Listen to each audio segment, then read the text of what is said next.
দেখো, ফুডের SI এক্সামকে focus করে আমাদের যে টপ 500 কোশ্চেনের সিরিজ চলছে কোয়ান্টের, তার ক্লাস নাম্বার 12তে আজকে আমরা কোশ্চেন নাম্বার 251 থেকে 275 টোটাল 25টা কোশ্চেন নিয়ে ডিসকাস করব। অ্যাকচুয়ালি কী হয় দেখো, যে কোনো একটা পার্টিকুলার এক্সামের নাম করে ফোকাস করে যদি আমরা প্রিপারেশন নিই, দেন আমরা শুধুমাত্র মোটিভেশন পাই আর নাথিং এলস।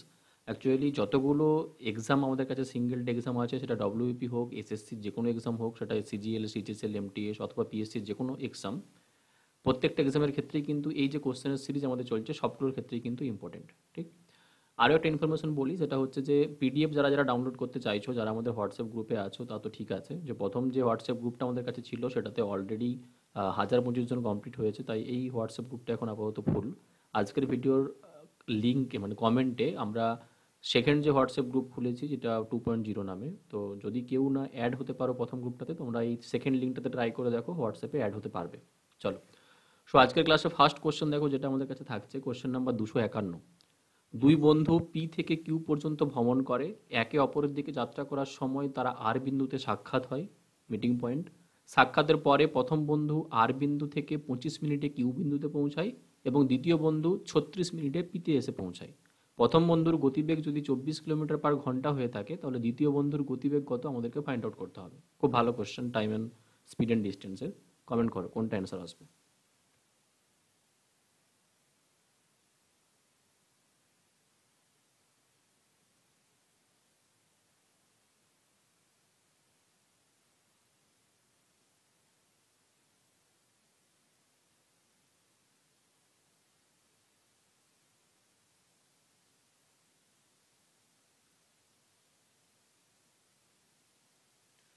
দেখো, ডেটা কোশ্চেনে কি দিয়ে দেওয়া আছে, যে পি থেকে কিউ অবধি টোটাল ডিস্টেন্স কাভার করছে দুজন পার্সন। এদিকটা যদি পি হয়, এটা হচ্ছে কি না কিউ পয়েন্ট। একটা পার্সন, প্রথম পার্সন পি থেকে কিউ এর দিকে যাচ্ছে, সেকেন্ড পার্সন কিউ থেকে পি এর দিকে আসছে। মাঝখানে কোনো একটা পয়েন্ট আর পয়েন্টে কি হয়েছে, তাদের মিট হয়েছে, সাক্ষাৎ হয়েছে। এবং আর পয়েন্টে মিট হওয়ার পর কি বলে দেওয়া আছে, যে ফার্স্ট পার্সন যেটা কিউতে যাচ্ছিল সে 25 মিনিট পরে গিয়ে কিউতে পৌঁছেছে। আর সেকেন্ড পার্সন যেটা পি এর দিকে আসছিল, সে আর পয়েন্ট থেকে 36 মিনিট পরে এসে পিতে গিয়ে পৌঁছেছে। অ্যাকর্ডিং টু ফর্মুলা আমরা কি জানি, যে এখানে যদি আমরা ফার্স্ট পার্সন আর সেকেন্ড পার্সনের স্পিডের রেশিও ক্যালকুলেট করতে চাই, সেই স্পিডের রেশিওটা আমাদের কাছে কেমন আসবে। দেখো, ফার্স্ট পার্সনের যেটা স্পিড হবে সেটা হচ্ছে √অফ সেকেন্ড পার্সন যে টাইমটা নিয়েছে মিটিংয়ের পর, মানে √36। আর সেকেন্ড পার্সন যেটা স্পিড হবে সেটা হচ্ছে √অফ মিটিংয়ের পরে ফার্স্ট পার্সন পৌঁছতে যেটা টাইম নিয়েছে কত, 25। সো প্রথম পার্সন এবং সেকেন্ড পার্সনের স্পিডের যেটা আমরা রেশিও পাবো, সেটা আমাদের কাছে কত আসবে না 6:5 আসবে।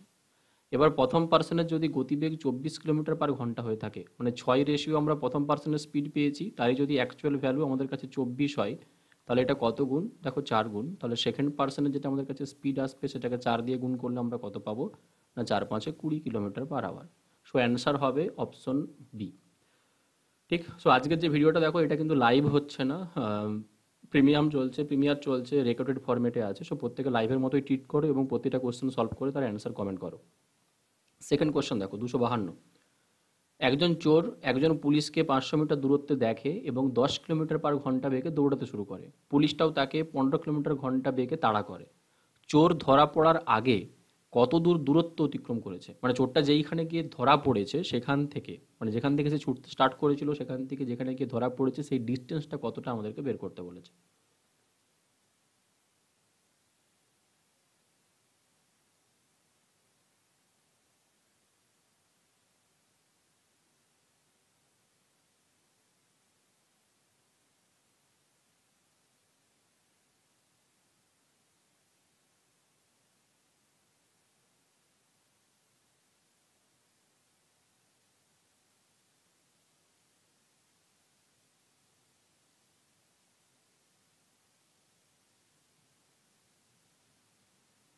দেখো, পিকচার যদি আমরা ড্র করি, কি কন্ডিশন পাবো, সাপোজ এটা যদি আমাদের কাছে চোর হয়ে থাকে, আর এখানে ধরে নাও সাপোজ যদি আমাদের কাছে পুলিশ হয়, এটা যদি থিপ আর এটা যদি আমাদের পুলিশম্যান হয়ে থাকে, তাহলে থিপটা পুলিশম্যানের থেকে কতটা ডিস্টেন্সে ছিল, 500 মিটার ডিস্টেন্সে ছিল। এই থিপ পুলিশকে দেখেছে, দেন এই দিক বরাবর থিপটা ছুটতে শুরু করেছে। কত কিলোমিটার স্পিড নিয়ে, 10 কিলোমিটার/আওয়ার স্পিড নিয়ে। পুলিশটাও তার পেছন পেছন ছুটছে তাকে ধাওয়া করার জন্য, ধরার জন্য, কত স্পিড নিয়ে, 15 কিলোমিটার/আওয়ার স্পিড নিয়ে। সাপোজ এই পজিশনটাতে এসে কি হয়েছে, তাদের মিট হয়েছে বা চোরটা ধরা পড়েছে। এই সময়টাতে এসে চোরটা ক্যাচিং পয়েন্ট বা ধরা পড়েছে। এবার যখন থিপটা যেদিক ছুটবে সেই দিক বরাবর যদি পুলিশটাও ছোটে, তাহলে একই দিকে ছুটলে রিলেটিভ স্পিড আমাদের কাছে কি হয়, মাইনাসে হয়। তো রিলেটিভ স্পিড যদি আমরা বের করতে চাই, দেখো পুলিশের স্পিড বেশি আছে 15, সেখান থেকে আমরা চোরের স্পিডটাকে 10 মাইনাস করলে 5 কিলোমিটার পার আওয়ার, এটা আমরা কি পাবো, রিলেটিভ স্পিড পাবো। এটাকে মিটার পার সেকেন্ডে কনভার্ট করতে হলে আমরা কত দিয়ে মাল্টিপ্লিকেশন করব, না 5/18 মাল্টিপ্লিকেশন করলে এই রিলেটিভ স্পিডটা মিটার পার সেকেন্ডে কনভার্ট হলো। সো এরপর আমরা কি বলতে পারি যে এদের মিডিলে যে ডিস্টেন্সটা ছিল 500 মিটার, এই 500 মিটার ডিস্টেন্সটা ঠিক যেখানে গিয়ে শেষ হয়ে যাবে সেখানে গিয়ে চোরটা ধরা পড়বে। সো রিলেটিভ স্পিডে এই 500 মিটার ডিস্টেন্স কভার করতে কত সময় লেগেছে, 500কে আমরা ভাগ দেবো, তাদের রিলেটিভ স্পিড কত, 5 × 5 ডিভাইডেড বাই 18টাকে ওপরে 18 দিয়ে মাল্টিপ্লিকেশন করলাম। 5×5 = 25, 25 20, 500। সো 18 × 20 যদি আমরা করি তাহলে 360, 360 সেকেন্ড, 360 সেকেন্ড মিনস আমরা কি বলতে পারি, দেখো 6 মিনিট। সো এটা বলতে পারি যে চোরটা যখন থেকে ছুটা স্টার্ট করেছিল তার ঠিক 6 মিনিট পর, বা 360 সেকেন্ড পরে চোরটা ধরা পড়েছে। এবার চোরটা যদি এখান থেকে ছোটা স্টার্ট করে, তাহলে যেখানে গিয়ে ধরা পড়েছে এই ডিস্টেন্সটা কতটা ডিস্টেন্স যাওয়ার পরে চোরটা ধরা পড়েছে আমাদেরকে বের করতে হবে। সো টেনটা যদি থিপটা যদি টোটাল 360 সেকেন্ড ছোটার পরে ধরা পড়ে এবং তার যদি স্পিড 10 কিলোমিটার পার আওয়ার হয়ে থাকে, তাহলে 360 সেকেন্ডে সে কতটা ডিস্টেন্স কভার করেছে আমরা কিভাবে ক্যালকুলেট করব, যে 10 কিলোমিটার পার আওয়ার তার স্পিড ছিল, এটাকে মিটার পার সেকেন্ডে কনভার্ট করতে গেলে আমাদেরকে কত দিয়ে মাল্টিপ্লিকেশন করতে হবে, দেখো 18/5 দিয়ে মাল্টিপ্লিকেশন করতে হবে। সো থিপের স্পিড ছিল 10, তাকে মিটার পার সেকেন্ডে কনভার্ট করতে গেলে 5/18 দিয়ে মাল্টিপ্লিকেশন করলাম। আর এই স্পিড নিয়ে সে 360 সেকেন্ডে কতটা ডিস্টেন্স কভার করেছে এটা যদি আমরা ক্যালকুলেট করতে চাই, তাহলে 18 × 2 = 36, এটা আমাদের কাছে কত আসবে, 20। 5 × 10 = 50, × 20 যদি আমরা করি তাহলে আমাদের কাছে কত আসবে, দেখো 1000 মিটার। মানে দেন 1 কিলোমিটার যাওয়ার পরে সে কি ধরা পড়েছে। সো অ্যান্সার কোনটা হবে, দেখো অপশন এ। তোমরা যতজন প্রত্যেকে অপশন এ কমেন্ট করেছো প্রত্যেকের অ্যান্সার দেখো কারেক্ট আছে। পরবর্তী কোশ্চেন দেখো 253। একজন ব্যক্তি প্রথম দিনে 6 ঘন্টাতে 300 কিলোমিটার দূরত্ব অতিক্রম করে, দ্বিতীয় দিনে 4 ঘন্টায় 480 কিলোমিটার এবং তৃতীয় দিনে 10 ঘন্টাতে 800 মিটার কভার করে। মানুষটার গড় গতিবেগ এই 3টে দিনের রেসপেক্টে তার অ্যাভারেজ স্পিড কত আসবে আমাদেরকে বের করতে হবে।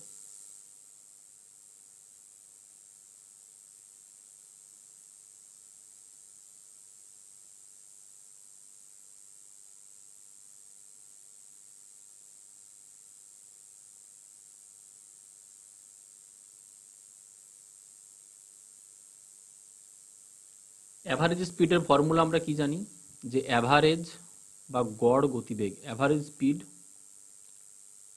বা গড় গতিবেগের যেটা আমাদের কাছে ফর্মুলা হয় সেটা হচ্ছে টোটাল কতটা ডিস্টেন্স কভার করেছে তাকে ভাগ করতে হয় কি দিয়ে, তার এন্টায়ার জার্নিতে টোটাল কতটা সময় লেগেছে, টোটাল টাইম। এটা দিয়ে যদি আমরা ভাগ করতে পারি দেন আমরা অ্যাভারেজ স্পিডটা পেয়ে যাব। দেখো প্রথম 300 কিলোমিটার সে কভার করেছে 6 ঘন্টাতে, 480 কিলোমিটার সে কভার করেছে 4 ঘন্টাতে, আর 800 কিলোমিটার সে কভার করেছে 10 ঘন্টাতে। টোটাল ডিস্টেন্স কত, না 8, 3, 11 আর 4, 1580। 1580 কিলোমিটার টোটাল ডিস্টেন্স সে কভার করেছে, আর তার এন্টায়ার জার্নিতে টোটাল কত ঘন্টা সময় লাগিয়েছে, 6, 4, 10 আর এখানে 10। দেখো এখানে 10 ঘন্টা, এখানে 4 ঘন্টা আর এখানে 6 ঘন্টা, 6, 4, 10 আর 10-এ 20 ঘন্টা। এটাকে যদি আমরা 20 দিয়ে ভাগ দিই দেন আমাদের কাছে দেখো অ্যাভারেজ স্পিড বেরিয়ে আসবে 7 2 14, 9 2 18, 79 kilometre per hour, option C ঠিক। কোশ্চেন নাম্বার 254 দেখো, একটা সংখ্যাকে 42 দ্বারা ভাগ করলে ভাগফল হিসাবে 120 এবং অবশিষ্ট হিসাবে আমরা 0 পাই। ওই একই সংখ্যাকে যদি আমরা 41 দিয়ে ভাগ করি তাহলে আমাদের কাছে রিমাইন্ডার বা অবশিষ্ট কত থাকবে।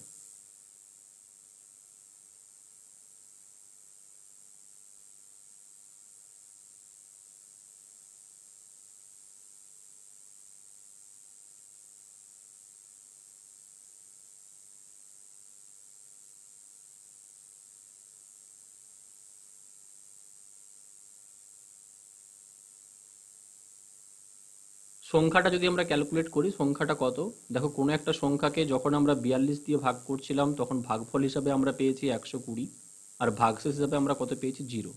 তো সংখ্যাটা কত হবে, ভাজ্য সমান আমরা কি জানি, ভাজক গুণিত ভাগফল যুক্ত ভাগশেষ। সো 42 × 120, 42 × 120 প্লাস রিমাইন্ডার কত 0, 0কে যোগ করাও যা না করাও তাই। সো নাম্বারটা আমরা কত পেলাম, না 42 × 120। এখন এই নাম্বারটাকে যদি আমরা 41 দিয়ে ভাগ করি তাহলে আমাদের কাছে কত রিমাইন্ডার বেরোবে এটাই ফাইন্ড আউট করতে বলেছে।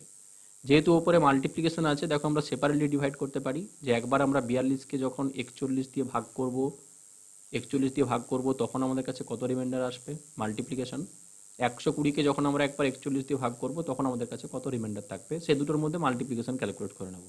সো 42কে 41 দিয়ে ভাগ করলে দেখো একবার পুরোপুরি ভাগ যাচ্ছে, আমাদের কাছে এক রিমাইন্ডার থাকছে। আর এখানে 120 আছে, তাকে যদি আমরা 41 দিয়ে ভাগ করি তাহলে 3 টাইমস অবধি তো যাবেই না, 2 টাইমস অবধি যাবে। আর 41 দিয়ে কত হয় দেখো 82। 120 থেকে যদি আমরা 82 মাইনাস করি, এটা আমাদের কাছে আসবে 8, 8 একে 9 3 12, 38। সো রিমাইন্ডার আমরা কত পেলাম, 38 ইন্টু 1 38। সো অবশিষ্ট আমাদের কাছে কোনটা থাকবে, 38, যেটা অপশন এতে আছে। পরের কোশ্চেন, বার্ষিক 2% হারের সাথে সম্পর্কিত কার্যকর বার্ষিক সুদের হার ক্যালকুলেট করতে হবে যদি সুদ অর্ধবার্ষিকভাবে প্রদেয় করা হয়। বাংলাতে না বুঝতে পারলে একবার ইংরেজিটা ফলো করো। The effective annual rate of interest corresponding to a nominal rate of 2% per annum payable half yearly. প্রতি বছর তোমাকে সুদের হার 2%-এই দিয়ে দেওয়া আছে। তুমি যদি সেটাকে হাফ ইয়ারলি মানে অর্ধবার্ষিক গণনা করতে চাও বা ক্যালকুলেট করতে চাও, তাহলে তোমার এফেক্টিভ রেটের পার্সেন্টেজটা আমাদের কাছে কত আসবে, মানে কম্পাউন্ড ইন্টারেস্টের ফর্মুলাতে যেটা আমরা অ্যাপ্লাই করে সলভ করতাম।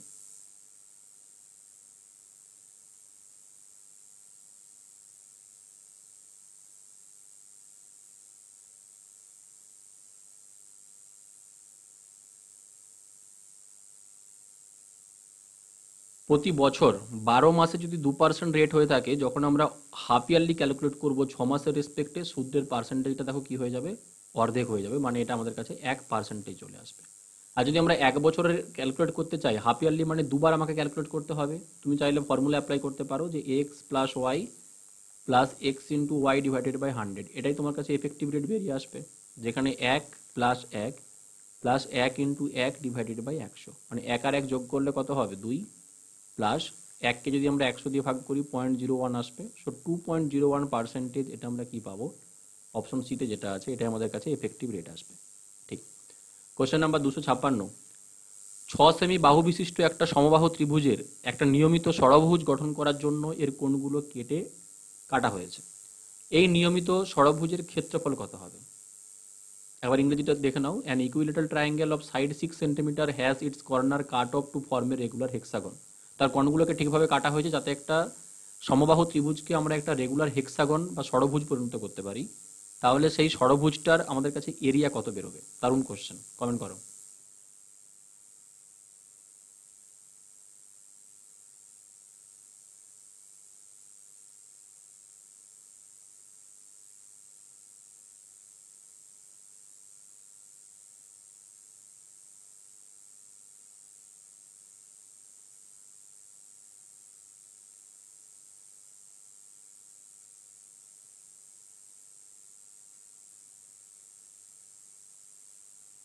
দেখো, ছিল কি, আমাদের কাছে একটা সমবাহু ত্রিভুজ ছিল যার 3টে বাহুই সমান, এটা আমরা জানি। এটা একটা আমাদের কাছে সমবাহু ত্রিভুজ ছিল যার প্রতিটা বাহু আমাদের কাছে কত করে ছিল না 6 সেন্টিমিটার করে ছিল। আমরা কি করেছি, এই সমবাহু ত্রিভুজটাকে এখন কোণগুলোকে কাট করেছি। কোণগুলো মিন্স মানে ধরে নাও এদিকটা এরকমভাবে কেটেছি, এদিকটা এরকমভাবে কাটা হয়েছে, এদিকটা এরকমভাবে কাটা হয়েছে। দেন আমাদের কাছে একটা কি তৈরি হয়েছে, হেক্সাগন তৈরি হয়েছে। হেক্সাগন, রেগুলার হেক্সাগন, মানে এরকম টাইপের আমরা একটা দেখো রেগুলার হেক্সাগন পেয়েছি, রেগুলার হেক্সাগন পেয়েছি। সো এই যে হেক্সাগনটা আমরা পেলাম, হয়তো ছবিটা আমার কাছে ঠিকভাবে ড্র হচ্ছে না, একটু বুঝে নাও। এই যে হেক্সাগনটা পেয়েছি, সেই হেক্সাগনের আমাদেরকে এরিয়া ক্যালকুলেট করতে হবে। এবার হেক্সাগনের এরিয়া ক্যালকুলেট করার একটা সুন্দর ফর্মুলা আছে। কীরকম দেখো, এর যদি আমরা এই শীর্ষবিন্দুগুলোকে যদি আমরা অ্যাড করতাম, দেন আমাদের মিডিলে দেখো এখানে কি তৈরি হবে না, সমবাহু ত্রিভুজ তৈরি হবে। কতগুলো, একটা হেক্সাগোনালে টোটাল 6টা সমবাহু ত্রিভুজ তৈরি হয়েছে। তুমি যদি একটা সমবাহু ত্রিভুজের এরিয়া ক্যালকুলেট করতে পারো, এই যে একটা সমবাহু ত্রিভুজ আমরা পেয়েছি, এই সমবাহু ত্রিভুজের তুমি যদি এরিয়া ক্যালকুলেট করতে পারো, সেই এরিয়াটাকে তুমি যদি 6 দিয়ে মাল্টিপ্লিকেশন করে দাও, দেন তোমার এই যে ষড়ভুজটার ক্ষেত্রফল আছে তুমি পেয়ে যাবে। এবার একটা যদি আমাদেরকে সমবাহু ত্রিভুজের ক্ষেত্রফল ক্যালকুলেট করতে হয়, তো সমবাহু ত্রিভুজের ক্ষেত্রফলের ফর্মুলা আমরা কি জানি, এরিয়া যেটা বেরোয় সেটা হচ্ছে √3/4 ইন্টু সমবাহু ত্রিভুজের যেটা বাহু থাকবে সেই বাহুর স্কোয়ার। আর এটাকে যদি আমরা, এটা একটা পেলাম, এখানে এরকম সমবাহু ত্রিভুজ কতগুলো আছে 6টা, তো সেটার সাথে যদি 6 দিয়ে আমরা মাল্টিপ্লিকেশন করে দিই, দেন আমাদের এই পুরো যে ষড়ভুজটা আছে, রেগুলার ষড়ভুজ বা নিয়মিত ষড়ভুজ, তার আমরা এরিয়া পেয়ে যাব। সো ফর্মুলা অনুযায়ী দেখো আমরা কি পুট করতে পারি, যে √3/4 ইন্টু এক একটা সমবাহু ত্রিভুজের এখানে বাহু কত করে আছে, 6 ফুট করলে কিন্তু হবে না। এখন দেখো বাহু কিন্তু এদিকটা, এখানে এইটা, এটা, মানে এক একটা বাহু যেটা অরিজিনালি ছিল সেটাকে দেখো 3 ভাগে ভাগ করা হয়েছে, 6কে 3 দিয়ে ভাগ করলে আমরা 2 করে পাবো। সো এইখানে যে সমবাহু ত্রিভুজগুলো তৈরি হয়েছে তার এক একটা সাইড আমরা কত করে পাবো, দেখো 2 2 করে সবগুলো আমরা পাবো, ঠিক। সো √3/4 ইন্টু বাহু স্কোয়ার করলে 2 স্কোয়ার করলে 4 আসবে, মাল্টিপ্লিকেশন আমরা কত পাবো, 6। দেন যদি ক্যান্সেল আউট করি তাহলে 4 4 তো ক্যান্সেল আউট হবে, আমাদের কাছে যেটা অ্যান্সার আসবে সেটা হচ্ছে 6√3 সেন্টিমিটার স্কোয়ার, মানে যেটা অপশন সিতে দিয়ে দেওয়া আছে। তোমরা প্রত্যেকে যারা অপশন সি কমেন্ট করেছো প্রত্যেকের কারেক্ট অ্যান্সার আছে। পরের কোশ্চেনে আসো। Question number 257। রমেশ কিছু টাকা ধার নেন এবং প্রথম বছরের শেষে 4,565 টাকা এবং দ্বিতীয় বছরের শেষে 6,534 টাকা পরিশোধ করতে সম্মত হন। যদি চক্রবৃদ্ধি সুদের হার প্রতি বার্ষিক 10% হয়ে থাকে তাহলে রমেশের ধার করা পরিমাণ কত ফাইন্ড আউট করতে হবে। তার মানে এই কোশ্চেনটা আমরা সলভ করছি ইনস্টলমেন্টের কোশ্চেন, কিন্তু ইকুয়াল নয়। দুটো ডিফারেন্ট বছর আমরা ডিফারেন্ট ইনস্টলমেন্ট দিয়ে ধার শোধ করেছি, টোটাল কত টাকা আমরা ধার নিয়েছিলাম সেটা আমাদেরকে বের করতে বলেছে।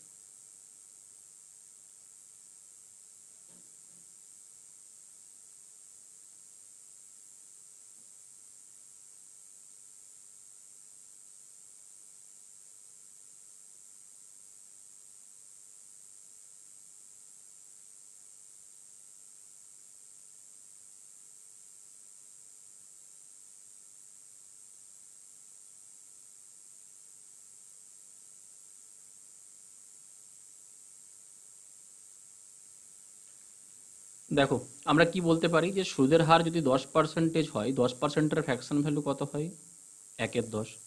প্রথম বছর 10 টাকা নিলে 1 টাকা সুদ হতো, আমাদেরকে 11 টাকা ফেরত দিতে হতো।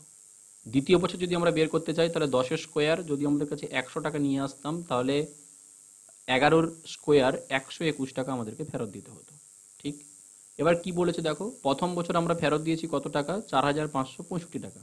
তার মানে 11 টাকা যদি আমাদের হিসেবে ফেরত দিয়ে থাকি, কিন্তু কোশ্চেনে বলেছে 4,565 টাকা আমরা প্রথম বছর ফেরত দিয়েছি, তাহলে এটা কত গুণ, দেখো 4 11 44, দেন আমরা পাবো 11 2 সরি 4 11 44, 16 আসবে, 11 1 11, 5 11 55, 415 গুণ। সো এদিকটা যেটা আমরা ধার নিয়েছিলাম সেটার ভ্যালু কত আসবে, 10-এর সাথে যদি আমরা 415 মাল্টিপ্লিকেশন করি তাহলে 4150 এটা আমাদের কাছে আসবে। সেকেন্ড বছর যদি আমরা ক্যালকুলেট করতে চাই, যেটা আমাদের হিসেবে আমরা 121 টাকা ফেরত দিয়েছি, বাট কোশ্চেনে কি বলে দেওয়া আছে 6,534 টাকা আমরা ফেরত দিয়েছি, তাহলে এটা কত গুণ যদি আমরা ক্যালকুলেট করি, দেখো 6 দিয়ে তো পুরোপুরি যাবে না, 5 দিয়ে যদি আমরা মাল্টিপ্লিকেশন করতাম, যদি আমরা কাটাকাটি দেখেই নিই যে 6 5 3 4 কত আছে, 6 5 3 4, এটাকে আমরা 121 দিয়ে ভাগ করবো। দেখো 11 দিয়ে ভাগ করলে 11 আসবে, 11 দিয়ে ভাগ করলে 5 11 55, 8 11 88, সরি 5 11 55 হলে 10 থাকবে 103, 9 11 99, আর 4 আসবে 4 11 44। এখানে যদি আমরা 11 দিয়ে ডিভাইড করতে চাই এটাকে, তাহলে 5 11 55 আর 4 11 44, 54 গুণ আসবে। সো এটা যদি 54 গুণ হয় তাহলে টাকা আমরা কত নিয়েছিলাম, 100-কে দেখো যদি আমরা 54 দিয়ে মাল্টিপ্লিকেশন করি তাহলে এখানে আমরা কত পাবো, 5400। টোটাল ধার নেওয়ার যেটা পরিমাণ আমাদের কাছে আসবে, দুটো বছরকে যোগ করে দাও, 0 5 4 1 5 আর 4 5 9, মানে 9,550 টাকা, যেটা অপশন এতে আছে। যদি আমি টোটাল দুটো কিস্তিতে এই টাকা ফেরত দিয়ে থাকি তাহলে ধার নেওয়ার পরিমাণটা কত আসবে, 9,550। ওকে, কোশ্চেন নাম্বার 258-তে আসো। পঙ্কজ প্রথমে 250 টাকা ছাড়ের টাকার নগদ ছাড় পায় এবং এরপর এর উপরে 8% এবং 5% পরপর দুটো ছাড় দেয়। একটা চেয়ারের যদি চিহ্নিত মূল্য 4,250 টাকা হয়ে থাকে তাহলে এর চূড়ান্ত মূল্য, মানে ডিসকাউন্ট দেওয়ার পরে যেটা বিক্রয় মূল্য হয়েছে, ফাইনাল প্রাইস, এটা আমাদেরকে বের করতে হবে।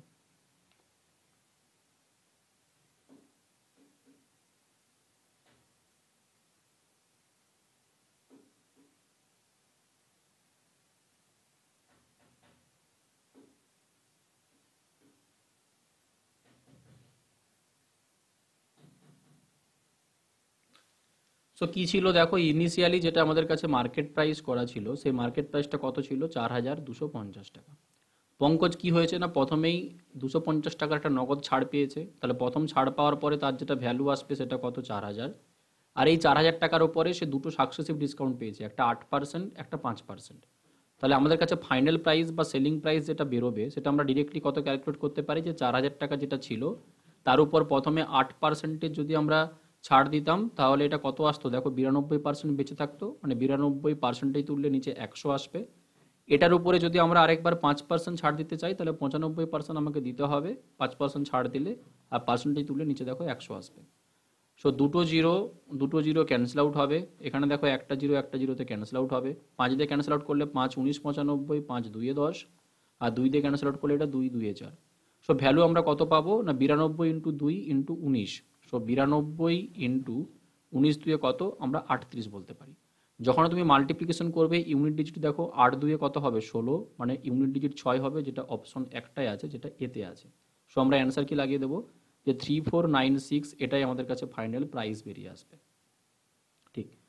কোশ্চেন নাম্বার 259, এ এবং বি এর বয়সের অনুপাত 5:8, যথাক্রমে 8 বছর পর তাদের বয়সের অনুপাত হবে 3:4, তাদের বর্তমান বয়সের যোগফল কত হবে?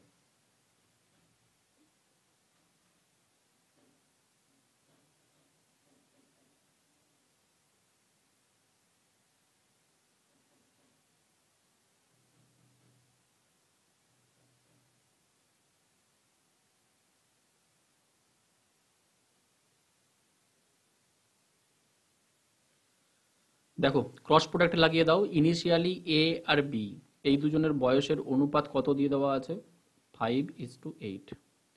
8 বছর পর তাদের বয়সের অনুপাত কত হবে 3:4। এটা কেন হবে, কারণ প্রত্যেকের এগেনস্টেই আমরা যদি 8 বছর পরে ক্যালকুলেট করি। ঠিক। ক্রস প্রোডাক্ট লাগালে কি আসবে দেখো, 4 5 20 আর 3 আসতে কত 24, 24 আর 20-র মধ্যে ডিফারেন্স কত 4 রেশিও। সো এই 4 রেশিওর যেটা ভ্যালু আসবে সেটা হচ্ছে 3 আসতে 24, 4 আসতে 32, 24 আর 32-এর মধ্যে ডিফারেন্স কত না 8 ইয়ার্স। সো 4 রেশিওর ভ্যালু যদি 8 ইয়ার্স হয় তাহলে 1 রেশিওর ভ্যালু আমরা এখান থেকে কত পাবো 2 ইয়ার্স বলতে পারি। সো 1 রেশিওর ভ্যালু যদি 2 ইয়ার্স হয় তাহলে এর যেটা এজ ছিল এখন সেটা 5 রেশিও, মানে 5 দুগুণে কত 10 বছর, আর বি এর যেটা এজ ছিল 8 রেশিও, তার ভ্যালু কত আসবে দেখো 8 2 16 বছর। সো দুজনের যদি বয়সের সমষ্টি ক্যালকুলেট করি 10 আর 16 যোগ করলে কত হবে 26, অপশন সি।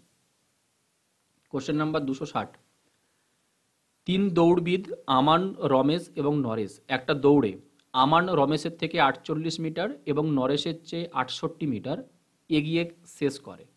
একই দৈর্ঘ্যের আরেকটা রেসে রমেশ নরেশের থেকে 25 মিটার এগিয়ে শেষ করেন। প্রতিটা রানার একই গতিতে পুরো দূরত্ব যদি অতিক্রম করে তাহলে দৌড়ের দৈর্ঘ্য কত, এটা আমাদেরকে ফাইন্ড আউট করতে হবে।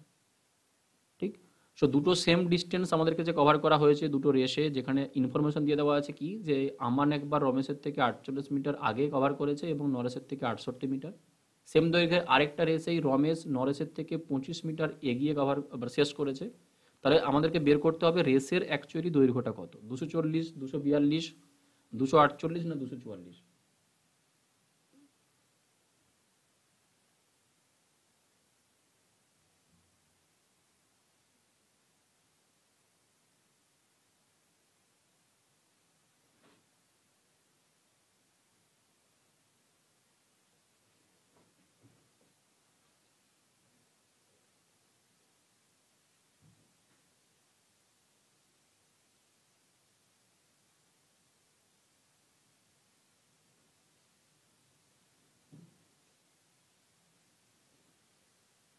দেখো আমরা যদি ধরে নিতাম যে রেসটার যেটা আছে বা দৌড় যেটা আছে তার লেন্থ যদি এক্স মিটার হতো, সরি এক্স মিটার না, যদি আমরা এটা ধরে নিই যে দেখো আমানের রেসপেক্টে ইনফরমেশন দিয়ে দেওয়া আছে, আমান আর রমেশ আর নরেশ দিয়ে দেওয়া আছে। ওকে।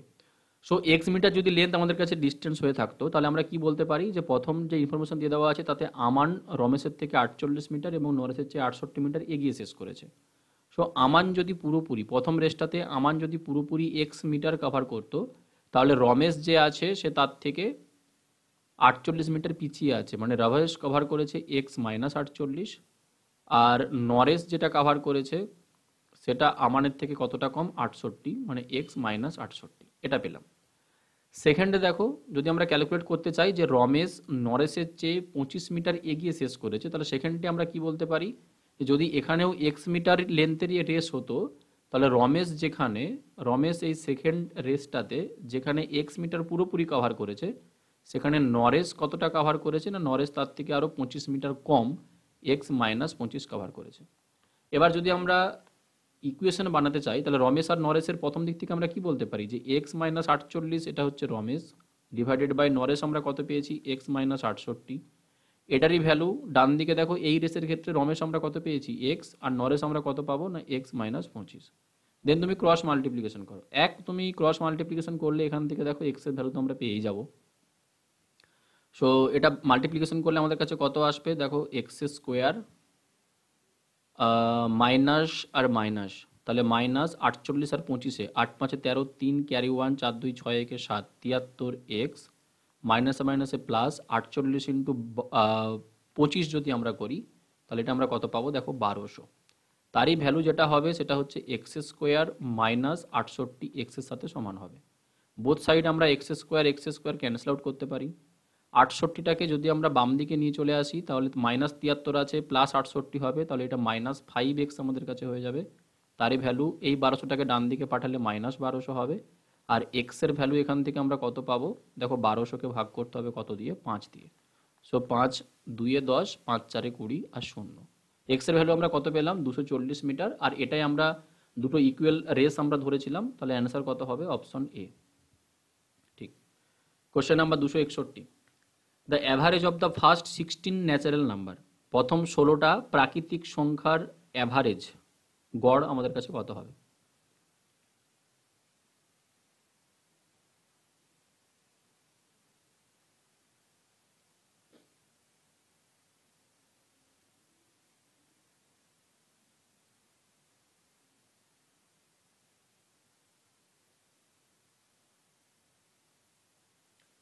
সো অ্যাভারেজ আমরা ক্যালকুলেট কিভাবে করব, দেখো এই নাম্বারগুলো যে 16টা ন্যাচারাল নাম্বার আমাদের কাছে আছে, সেই ন্যাচারাল নাম্বারগুলোর সামকে টোটাল সমষ্টি যেটা হবে সেটাকে আমরা ভাগ করব কত দিয়ে, যেহেতু 16টা নাম্বার আছে 16 দিয়ে ভাগ করব। এবার 16টা ন্যাচারাল নাম্বারের সামের আমরা ফর্মুলা লাগাতে পারি যে n প্লাস 1 ডিভাইডেড বাই 2, এটাই তো ফর্মুলা হয়। তাহলে 16 ইন্টু 16 প্লাস 1 17, তাকে আমাদেরকে কি করতে হবে 2 দিয়ে ভাগ করতে হবে। আর নিচে তো অলরেডি আমাদের কাছে কত আছে দেখো 16 আছে, তাহলে 16 আর 16 ক্যান্সেল আউট হলো, তো 17কে যদি আমরা 2 দিয়ে ভাগ করি আমাদের কাছে কত আসবে 8.5, যেটা অপশন এতে আছে। ঠিক। কোশ্চেন নাম্বার 262, যদি এক্স মাইনাস ওয়াই এর 85% equal to x plus y এর 25%-এর সাথে সমান হয়, তাহলে ওয়াই এক্স এর কত শতাংশ আমাদেরকে বের করতে হবে।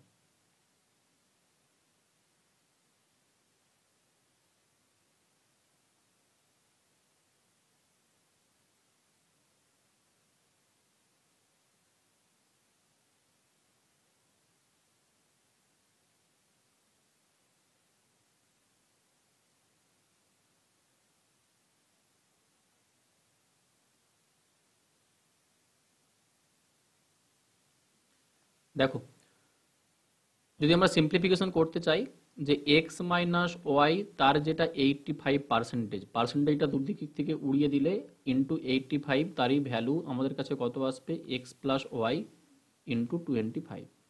দেন 5 দিয়ে যদি আমরা সিম্পলিফিকেশন করতে চাই তাহলে 5 5 25, এটা হবে 5 17 85, মাল্টিপ্লিকেশন করে দাও।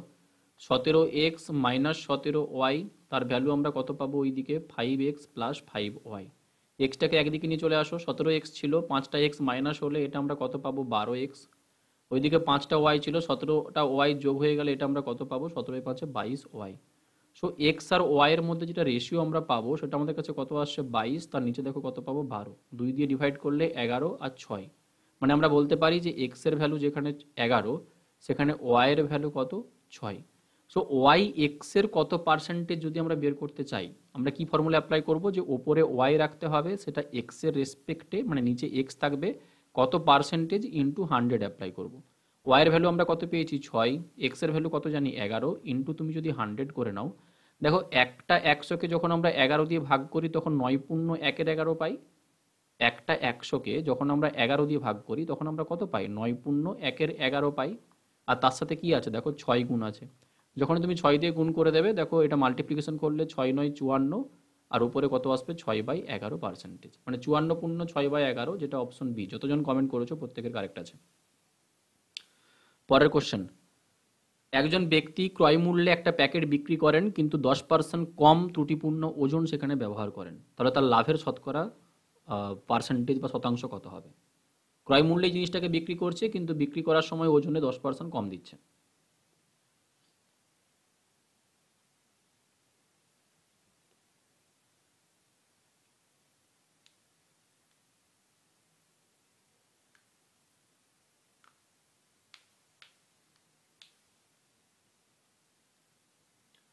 ক্রয় মূল্যেই যদি বিক্রি করে তার মানে আমরা কি বলতে পারি যে 1000 গ্রাম বা 100 গ্রাম যাই ধরো না কেন, যে 100 টাকা দিয়ে যদি কোনো সে জিনিস কিনে নিয়ে আসে, 100 গ্রাম জিনিসের দাম যদি 100 টাকা হয়ে থাকে, তাহলে এটাতেই সে বিক্রি করছে।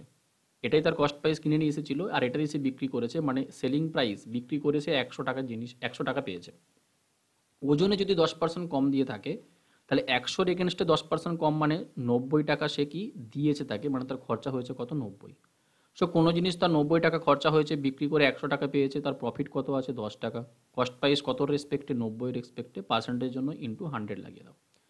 সেটাই যদি হয় তাহলে আমরা কত বলতে পারি? দেখো, 100কে অ্যাকচুয়ালি আমাদের কাছে 9 দিয়ে ভাগ করতে হবে, এটাই তার পার্সেন্টেজ প্রফিট হয়েছে, মানে 11.1/9 অপশন ডি যেটা হবে। ঠিক। পরের কোশ্চেন। রিয়া 12 দিনে, রিতা 18 দিনে এবং গীতা 24 দিনে একটা কাজ শেষ করতে পারে। রিতা এবং গীতা 6 দিন একসাথে কাজ করেছিলেন এবং তারপর গীতাকে রিয়া দ্বারা প্রতিস্থাপন করা হয়, মানে গীতার জায়গাতে রিয়া কাজ স্টার্ট করেছে। সো মোট কাজটা কতদিনে শেষ হবে?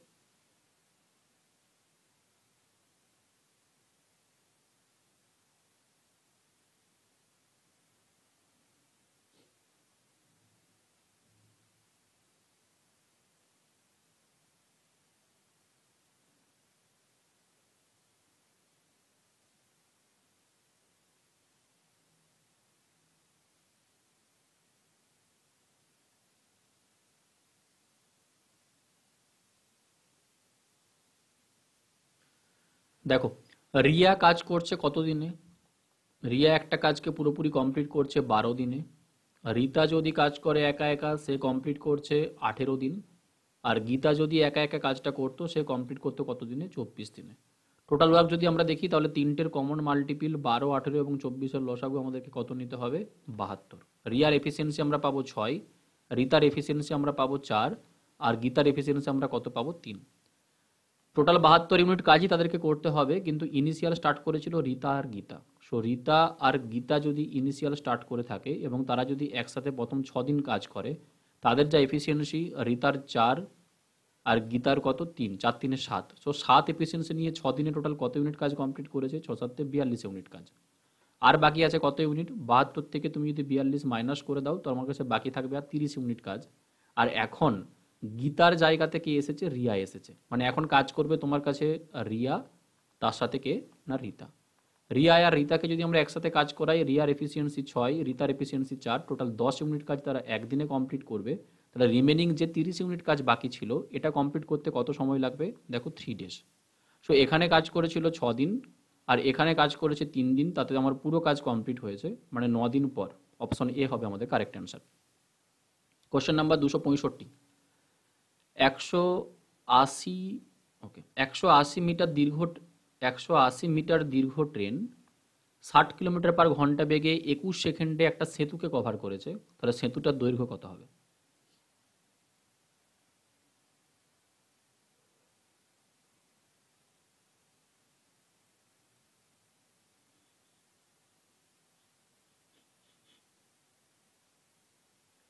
একটা ট্রেন যখন একটা সেতুকে কভার করে তখন টোটাল যে ডিস্টেন্সটা কভার করে থাকে সেটা ট্রেনের লেন্থ প্লাস যেই সেতু বা যেই ব্রিজটা আমাদের কাছে আছে সেই ব্রিজ, এই দুটো লেনকে একসাথে সে অতিক্রম করে। ট্রেনটার স্পিড কত দিয়ে দেওয়া আছে? 60 কিলোমিটার/আওয়ার। এটাকে মিটার/সেকেন্ডে কনভার্ট করলে আমরা কত পাবো? 5/18। এই স্পিড নিয়ে টোটাল 21 সেকেন্ডে সে কতটা ডিস্টেন্স কভার করেছে, সেটারই যেটা ভ্যালু আসবে সেটাই হবে ট্রেন এবং ব্রিজ দুটোর একসাথে লেন্থ। ঠিক। এখান থেকে দেখো, যদি আমরা ক্যালকুলেশন লাগাই তাহলে 3 6 18, 3 7 21, 6 দিয়ে ক্যান্সেল আউট করলে এটা আমরা পাবো কত? 10। সো 5 7 35 ইন্টু 10, মানে টোটাল 350 মিটার ডিস্টেন্সে কাভার করবে ওই স্টিপুটেড টাইমের মধ্যে। তো 350-এর ভেতরে কে আছে? ট্রেনের দৈর্ঘ্য প্লাস ব্রিজের দৈর্ঘ্য। ট্রেনের দৈর্ঘ্য যদি আমাদের কাছে 180 হয়, এটাকে মাইনাস করে দিলে বাকি যে 170 মিটার পড়ে থাকবে এটাই হবে আমাদের কাছে ব্রিজ বা সেতু, মানে option A, sorry option B, option B. Question number 266, 1000 মিটারের একটা রৈখিক দৌড়ে সোহান মোহনকে 200 মিটারে পরাজিত করেছেন এবং মোহন সাহিলকে 300 মিটারে পরাজিত করেছেন। এই একই দৌড়ে সোহান কত মিটারে সাহিলকে পরাজিত করবে আমাদেরকে বের করতে হবে। রেসের কোশ্চেন, অ্যান্সার কমেন্ট করো।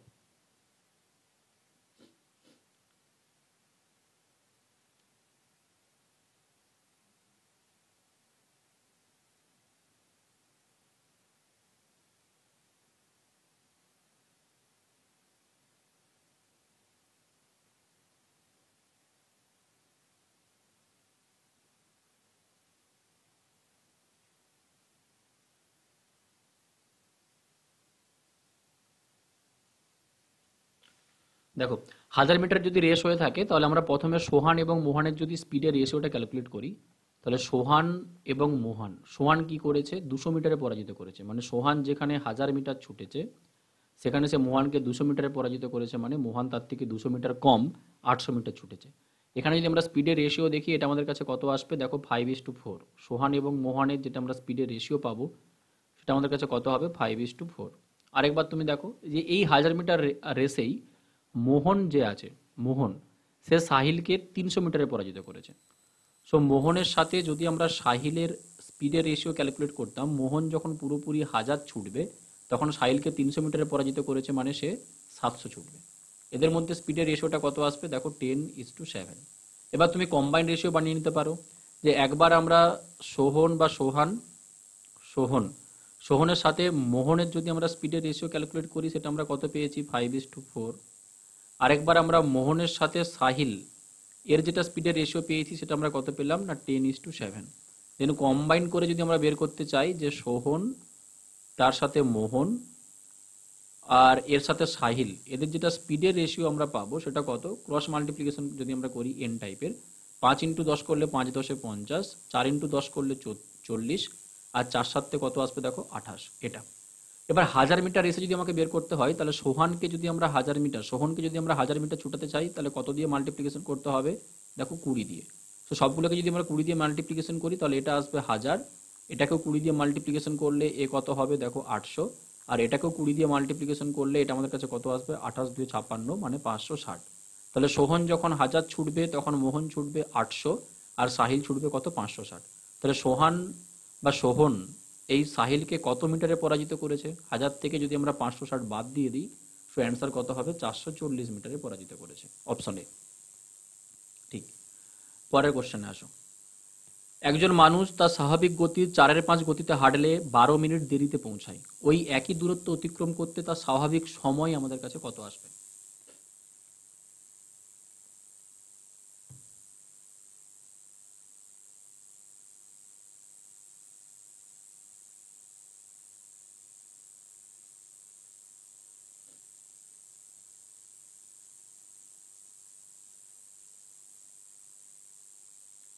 সো আমরা কি বলতে পারি, যেহেতু 4/5 গতিতে হাঁটছে তার স্বাভাবিক গতির ইউজুয়াল স্পিডের, তাহলে তার ইউজুয়াল স্পিডটাকে যদি আমরা এই ভগ্নাংশের নিচে যেটা আছে 5 ধরে নিতাম, তাহলে প্রেজেন্ট স্পিডটা কত আসতো, এখন ইউজুয়াল স্পিডে 4/5 গতিতে হাঁটছে মানে প্রেজেন্ট স্পিড কত আসতো, 4। যেহেতু ডিস্টেন্স সেম আছে, এটা যদি স্পিডের রেশিও হয়, এটা আমরা কি পেয়েছি দেখো, স্পিডের রেশিও, তাহলে টাইমের রেশিওটা আমাদের কাছে কি হবে, ইনভার্স হয়ে যাবে। সো টাইমের যেটা আমরা রেশিও পাবো সেটা কত হয়ে যাবে, দেখো 4:5। সো আমরা কি বলতে পারি, যে ইউজুয়াল স্পিডের যদি আমরা 4/5 গতিতে হাঁটি তাহলে আমাদের কাছে কত রেশিও টাইম বেশি লাগছে, 1 রেশিও টাইম বেশি লাগছে। বাট কোশ্চেনে এটাই বলে দেওয়া আছে তোমার 12 মিনিট সময় বেশি লাগবে। সো 1 রেশিওর ভ্যালু যদি 12 মিনিট হয় তাহলে স্বাভাবিক সময় বের করতে হবে। স্বাভাবিক সময় আমাদের কাছে কত রাখতো, দেখো 4 রেশিও, তাহলে তার মিনিটে ভ্যালু কত হবে, 1 রেশিওর ভ্যালু 12 হলে 4 রেশিওর ভ্যালু কত হবে, 4×12 48 মিনিট। সো অপশন ডি দেখো যেটা আছে সেটা হবে correct answer. Question number 268, Sohel তার বাড়ি থেকে স্কুলে 12 কিলোমিটার/ঘন্টা বেগে হাঁটে, তখন সে 30 মিনিট দেরি করে, এবং যদি সে 15 কিলোমিটার/ঘন্টা বেগে হাঁটে তাহলে সে সময় মতো স্কুলে পৌঁছে যায়। তার স্কুল এবং বাড়ির মধ্যে দূরত্ব কত হবে।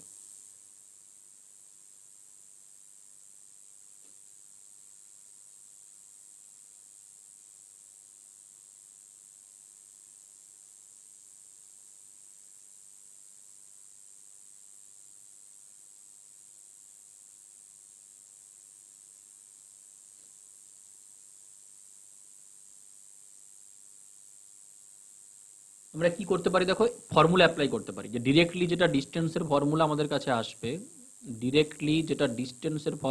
কাছে আসবে, দুবার যদি ডিফারেন্ট স্পিড হয়, একটাতে দেরি একটাতে আগে, অথবা দুটোতেই দেরি দুটোতেই আগে পৌঁছে গেছে, তার ফর্মুলা কি না, দুটো ডিফারেন্ট স্পিডের মাল্টিপ্লিকেশন এক্স ইন্টু ওয়াই, নিচে আমাদেরকে কি নিতে হয়, দুটো ডিফারেন্ট স্পিডের difference x into y, multiplication আমরা কি করি ডেল্টা টি। এই ডেল্টা টিটা কি না, টাইমের যেটা ডিফারেন্স সেটা আমাদেরকে নিতে হয়, ঠিক। সো একবার তার স্পিড ছিল কত 12, একবার তার স্পিড কত ছিল 15, দুটো স্পিডের মধ্যে ডিফারেন্স আমরা কত পেয়েছি 3 কিলোমিটার, মাল্টিপ্লিকেশন একবার সে 30 মিনিট দেরিতে পৌঁছেছে, আরেকবার সে সময় মতোই স্কুলে পৌঁছে গেছে, মানে কোনো লেটই হয়নি, তাহলে টাইম ডিফারেন্সটা কত 30 মিনিট, এটাকে ঘন্টাতে কনভার্ট করলে 60 দিয়ে ভাগ করতে হবে। যদি এখান থেকে আমরা সলভ করতে চাই তাহলে আমরা ভ্যালু কত পাবো দেখো, 3 দিয়ে ক্যান্সেল আউট করলে 3 10 30, 10 দিয়ে ক্যান্সেল আউট করলে 6 10 60, 6 দিয়ে ক্যান্সেল আউট করলে 6 2 12, সো 15 ইন্টু 2 করলে 30 কিলোমিটার। এটা আমাদের কাছে ডিরেক্টলি কি বেরিয়ে আসবে না, ডিস্টেন্স বেরিয়ে আসবে, যেটা অপশন ডিতে আছে। চাইলে তুমি ইকুয়েশন বানাতে পারো, কালকের মকেও দেখো আমরা এরকম টাইপের একটা কোশ্চেন সলভ করেছিলাম যে ইকুয়েশন বানিয়ে তুমি কিভাবে সলভ করতে পারবে না, ইকুয়েশন তোমাকে বানাতে হলে তোমাকে ধরে নিতে হবে যে টি হচ্ছে তার অ্যাকচুয়াল পৌঁছানোর টাইম। যখন সে 12 কিলোমিটার স্পিড নিয়ে গেছে তখন সে 30 মিনিট দেরি করেছে, সো 12 কিলোমিটার স্পিড নিয়ে টি প্লাস 30 মিনিটে যেই ডিস্টেন্সটাই কাভার করেছে, ঠিক সেই ডিস্টেন্সটাই যখন সে 15 কিলোমিটার স্পিড নিয়ে গেছে তখন সময় মতো পৌঁছে গেছে, মানে টি টাইমে এসে পৌঁছেছে। এখান থেকে সলভ করে তুমি টি এর ভ্যালু পাবে, মানে টাইমটা পেয়ে যাবে কত মিনিট, দেন যে কোনো একটা স্পিডের সাথে মাল্টিপ্লিকেশন করে দাও, তুমি ওখান থেকে ডিস্টেন্স ক্যালকুলেট করতে পারবে। এটাও একটা দেখো তোমার পদ্ধতি বা ওয়ে আছে কোশ্চেনটাকে সলভ করার। ওকে, পরের কোশ্চেন 269, যদি একজন দোকানদার নিবন্ধটার মূল্যের উপরে 20% ছাড় দিয়ে এটাকে 400 টাকায় বিক্রি করে, যদি সে এটাকে 520 টাকায় বিক্রি করতো তাহলে তার লাভের শতাংশ কত হতো?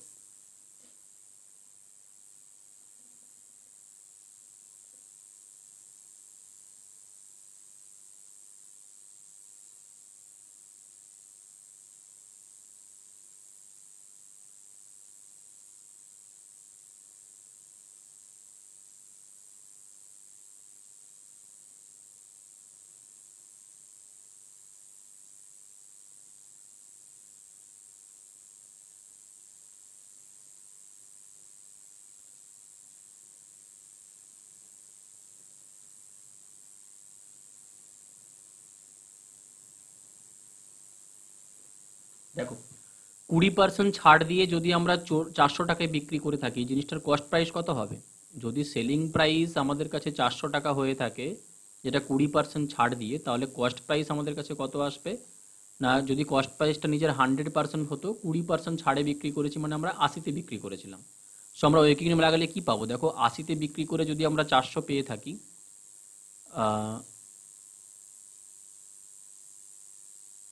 তাহলে 100-র ভ্যালু আমাদের কাছে কত হবে দেখো, 400 ডিভাইডেড বাই 80 ইন্টু 100, মানে আমরা যেটা কস্ট প্রাইস পাবো সেটা কত, 100-র ভ্যালু বের করতে হবে, আমরা 80-র ভ্যালু জানতাম। এটা যদি আমরা ক্যান্সেল আউট করি তাহলে আমাদের কাছে 5 টাইমস অবধি হবে, মানে 500 টাকা আমরা কি পাবো, কস্ট প্রাইস পাবো। এখন আমরা কি করছি দেখো, নতুন যে selling price, new selling price আমরা কত টাকাতে বিক্রি করছি, 520 টাকাতে।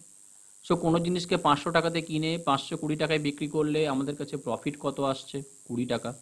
কস্ট প্রাইস কত রেসপেক্টে, 500 টাকা রেসপেক্টে, পার্সেন্টেজ জানতে চেয়েছে, ইন্টু 100 লাগিয়ে দাও, দেন ক্যান্সেল আউট করলে দেখো কত আসবে, 0 0 5 4 20, সো 4% আমাদের কাছে প্রফিট বেরিয়ে আসবে, option C. Question number 270, which of the following pairs represent the coprime number. নিচে চারটে দেখো আমাদের কাছে অপশন গিভেন আছে, এগুলোর মধ্যে ফাইন্ড আউট করতে হবে যে কোন জোড়াটা আমাদের কাছে মৌলিক, সহমৌলিক, কোপ্রাইম। কোপ্রাইম মিনস এমন কিছু নাম্বার তুমি চুজ করতে হবে যাদের মধ্যে কোনো তুমি গসাগু এক ছাড়া আর অন্য কিছু পাবে না, বা যাদের মধ্যে কোনো কমন ফ্যাক্টর নেই, সেগুলোকে আমরা কি বলি, সহমৌলিক বা কোপ্রাইম নাম্বার।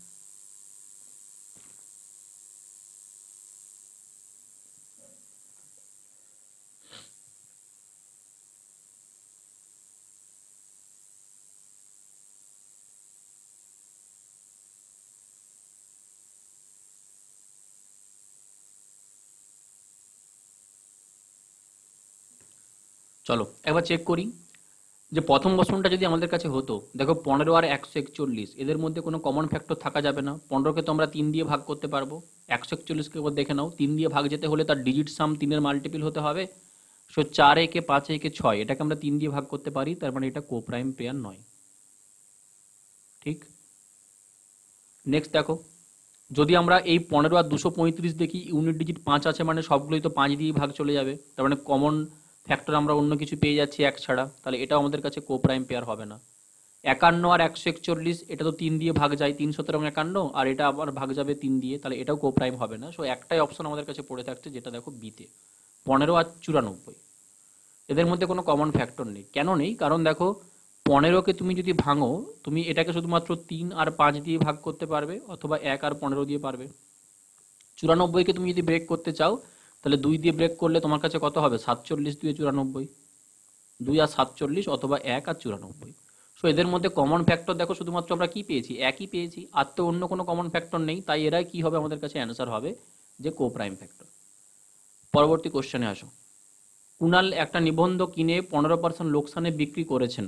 যদি তিনি এটা 18% কম দামে কিনে তা 108 টাকা বেশি দামে বিক্রি করতেন, তা 30% লাভ হতো। নিবন্ধটার খরচ মূল্য মানে কস্ট প্রাইস কত হবে?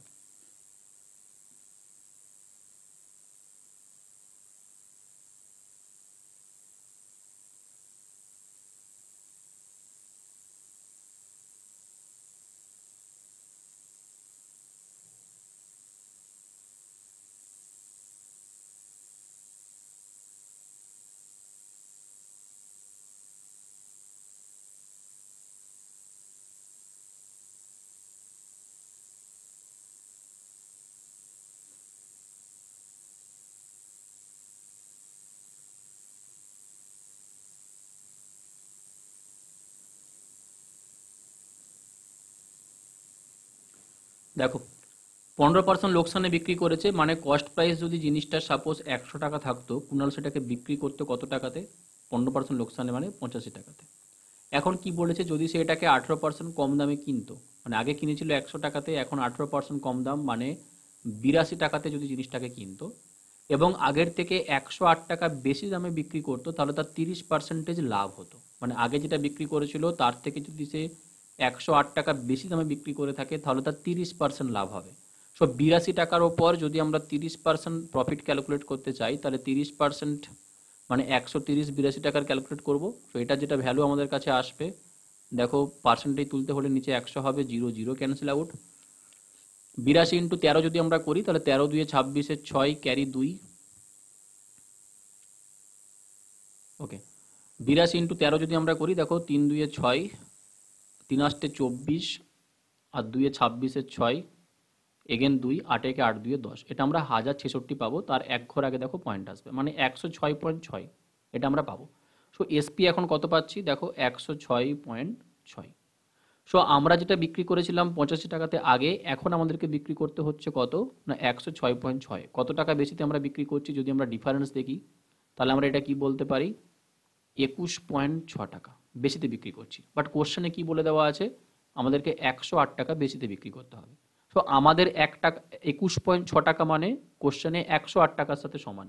তাহলে আমাদের 1 টাকার যেটা ভ্যালু হবে সেটা কোশ্চেনে 108 ডিভাইডেড বাই 21, পয়েন্ট আমি তুলেই দিলাম, তাহলে 216 উপরে 10 এটার সাথে সমান। আমাকে বের করতে চেয়েছি জিনিসটার খরচ মূল্য কত, আমরা ধরেছিলাম কত? 100। তাহলে আমাদের 100 টাকা মানে কোশ্চেনে কত টাকার সাথে সমান হবে? ইন্টু একবার 100 লাগিয়ে দাও। দেখো, যদি আমরা ক্যান্সেল আউট করতে চাই, তাহলে 108 2 216 হবে, 2 দিয়ে ক্যান্সেল আউট করলে এটা আমরা পাবো কত? 5। সো 5 ইন্টু 100 করা মানে 500 টাকা আমাদের কাছে কি আসবে? জিনিসটার কস্ট প্রাইস আসবে, যেটা অপশন ডিতে আছে। ঠিক, ওকে। Question number 272। সবচেয়ে ছোট সংখ্যাটা যেটা ঠিক 12 15 18 এবং 27 দ্বারা বিভাজ্য। চারটে অপশন যেটা দিয়ে দেওয়া আছে, তার মধ্যে সব থেকে ছোট সংখ্যা কোনটা হবে, যেটাকে আমরা 12 15 28 আর 27 দিয়ে ভাগ করতে পারবো পুরোপুরি? 12 15 18 আর 27 দিয়ে।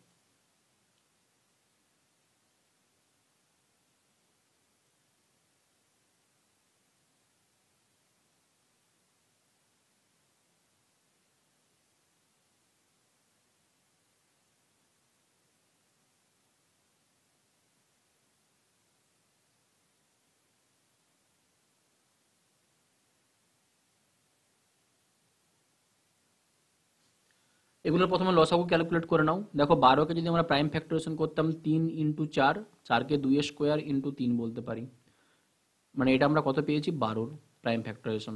15কে যদি আমরা প্রাইম ফ্যাক্টরেশন করতাম, তাহলে এখান থেকে কি বেরোতো? 3 ইন্টু 5, 18কে যদি আমরা প্রাইম ফ্যাক্টরাইজেশন করি তাহলে 9 ইন্টু 2 বলতে পারি 2, আর 9কে দেখো 3 স্কোয়ার, আর 27কে যদি আমরা প্রাইম ফ্যাক্টরাইজেশন করতাম এটা কত হবে 3 পাওয়ারে 3। যখন আমরা লসাগু ক্যালকুলেট করব, লসাগু সবসময় হাইয়েস্ট পাওয়ারগুলো চুজ করতে হয়, তাহলে 2 পাওয়ারে 2 হবে হাইয়েস্ট, 3 পাওয়ারে 3 হবে হাইয়েস্ট, আর তার সাথে 5 পাওয়ার দেখো এখানে একই আছে। সো 2 পাওয়ারে 2 মানে 4, 3 পাওয়ারে 3 মানে 27 ইন্টু কত 5, সো 5 4 20, আর তার সাথে 27 যদি আমরা মাল্টিপ্লিকেশন করি তাহলে 540 দেখো সব থেকে ছোট সংখ্যা, মানে এদের লসাগু যেটা সবগুলো দিয়ে ভাগ যাবে, যেটা অপশন সিতে আছে। কোশ্চেন নাম্বার 273, একটা ব্যাগে 50 কেজি ডাল আছে, 3 রকমের ডাল আছে যেখানে এ বি সি 4:3:3 এই অনুপাতে মেশানো হয়ে আছে। এ বি এবং সি ডালের দাম যদি প্রতি কেজি 80 টাকা, প্রতি কেজি 60 টাকা এবং প্রতি কেজি 80 টাকা হয়, তাহলে 1 কেজি ডালের মিশ্রণের গড় দাম আমাদের কাছে কত হবে? অ্যাভারেজ প্রাইস তোমাকে বের করতে হবে।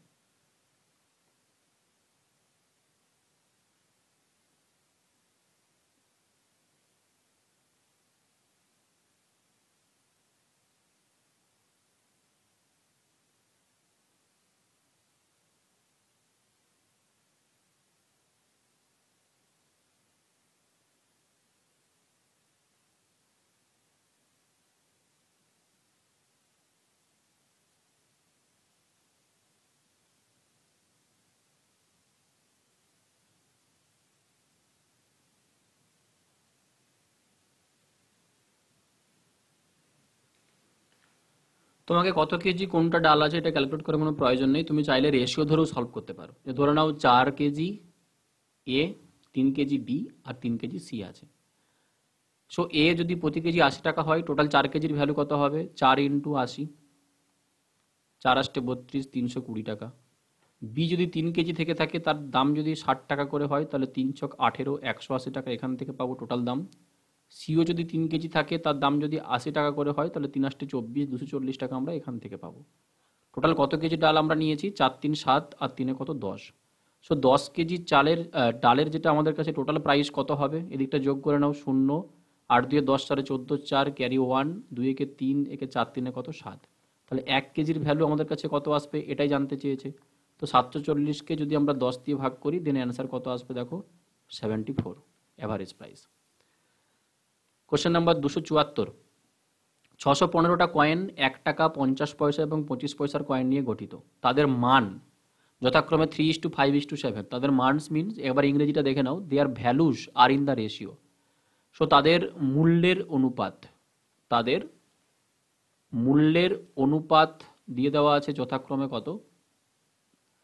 3:5:7। তাহলে 50 পয়সার কয়েনের সংখ্যা কতগুলো হবে?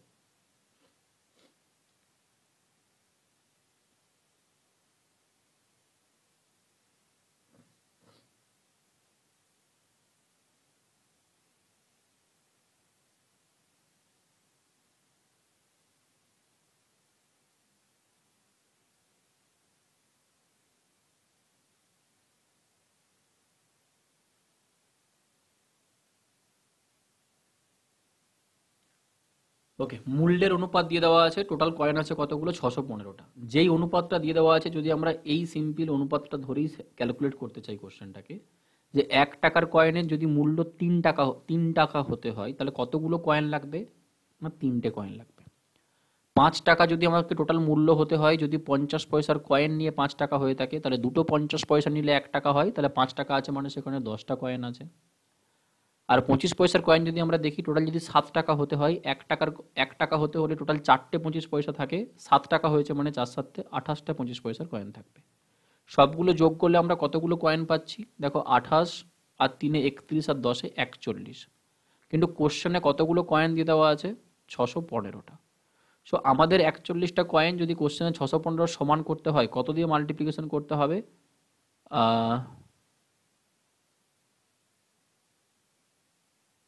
দেখো, মাল্টিপ্লিকেশন যদি আমরা দেখি, তাহলে 41 একে 41 হবে, দেন 205 পাবো। সো 5 দিয়ে মাল্টিপ্লিকেশন করবো, মানে 15 মাল্টিপ্লিকেশন করতে হবে, 15 মাল্টিপ্লিকেশন। সো আমরা যতগুলো করে কয়েন ধরে চলছি, তার সাথে যদি 15 মাল্টিপ্লিকেশন করে দিই, দেন আমাদের কাছে অ্যান্সার চলে আসবে। সো 1 টাকার কয়েন তাহলে সেখানে কতগুলো আছে, আমরা কত অ্যান্সার দেবো? 3 × 15, মানে 3 15 45টা। যদি জানতে চাই 50 পয়সার কয়েন কতগুলো আছে, তাহলে 10 × 15 আমরা করব। 50 পয়সার কয়েন কতগুলো আছে? 150টা।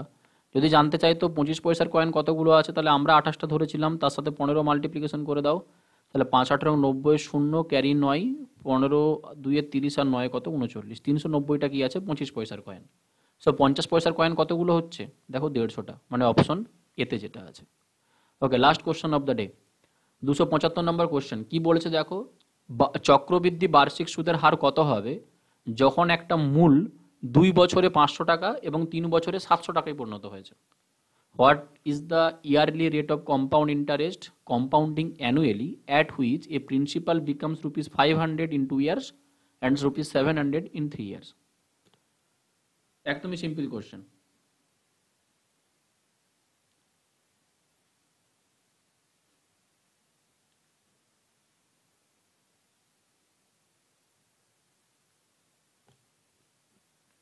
সো দ্বিতীয় বছরের শেষে আর তৃতীয় বছরের শেষে দেখো 500 টাকা 700 টাকা হয়েছে, তো সেকেন্ড ইয়ারের শেষে তার মূলধনটা কত হয়েছে 500, আর থার্ড ইয়ারের শেষে তার মূলধন কত হয়েছে না 700। যদি সেকেন্ড ইয়ার আর থার্ড ইয়ারে যদি আমরা রেশিওটা ক্যালকুলেট করি তাহলে কত পাবো না 5:7। আর মাঝখানে গ্যাপ কত আছে দেখো 1 বছরের। সো 1 বছর ডেটা থাকলে খুবই ইজি, কি বলতে পারি যে চক্রবৃদ্ধি সুদের হারে 5 টাকা 7 টাকায় পরিণত হয়েছে। সো অ্যাজ এ চক্রবৃদ্ধি সুদ আমরা 2 টাকা পেয়েছি 1 বছরে, কত টাকার উপর 5 টাকার উপর, পার্সেন্টেজ ক্যালকুলেট করে নাও ইন্টু 100, আর এটাই আমাদের কাছে কি বেরিয়ে যাবে, তার রেটের পার্সেন্টেজ। ঠিক, সো এটা ক্যালকুলেশন করলে দেখো 5 20 100, 20 ইন্টু 2 করলে আমাদের কাছে কত আসবে না 40%, অপশন সি। ওকে, চলো, সো গুড নাইট প্রত্যেককে। কাল থেকে আমরা আবার লাইভে ক্লাস করব, যেহেতু আজকে ট্রেনে ট্রাভেল করছিলাম সেই জন্যই রেকর্ডটা আপলোড করেছি, তোমরা একটু দেখে নাও। যদি কোনো কোশ্চেনে ডাউট থেকে থাকে তাহলে একবার কমেন্ট করে জানিও অবশ্যই গ্রুপে। চলো।